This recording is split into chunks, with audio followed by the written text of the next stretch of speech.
So I'm going to be cutting in some flower beds around the base of the new trees that we have. One of the things that the city did after we moved in here was they came and planted some trees in our curb strip here. We got some honey locust trees, which should be pretty nice, but I think they'll get pretty big.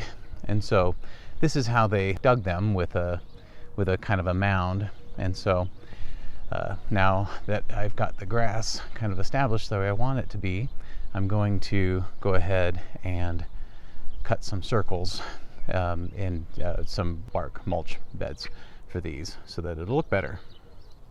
And what I'm going to be using to mark the circles around the trees is these hula hoops that I got from the dollar store. They are just $1, so I got 2 of them, and I cut them in half. You'll see on the hula hoops that there's like the inner tube, the plastic tube that makes up the hula hoop. There's an elastic, or not elastic, like a tape section that makes it a circle. So if you cut that, then you can make it as wide as you want. If you have 2 hula hoops, then you can expand the circle to the size that you need, and I'll show you you'll see what I mean when I'm actually doing it.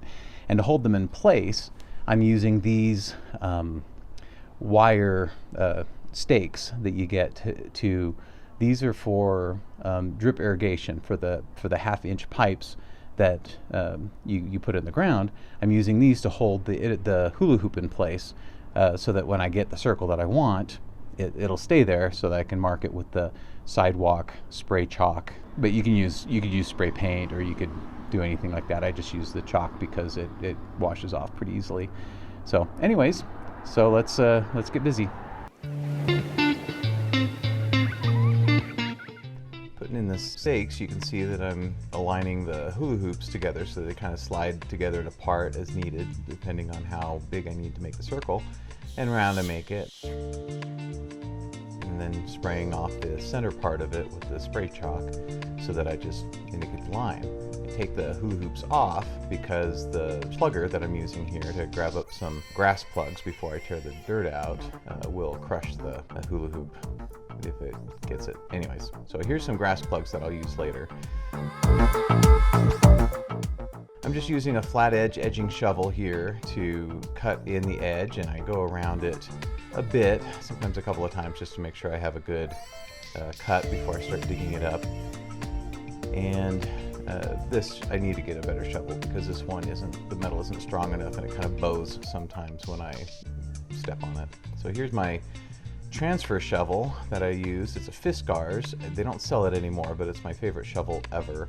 And so someday maybe I'll talk about it, or see what the new Fiskars shovel is like this, to see if it's any better. So, and then I just kind of clean up the dirt and rake it up, try to get any of the big rocks out, and then just kind of shovel it in. And I need to find a more convenient way to get the loose dirt out, but oh well.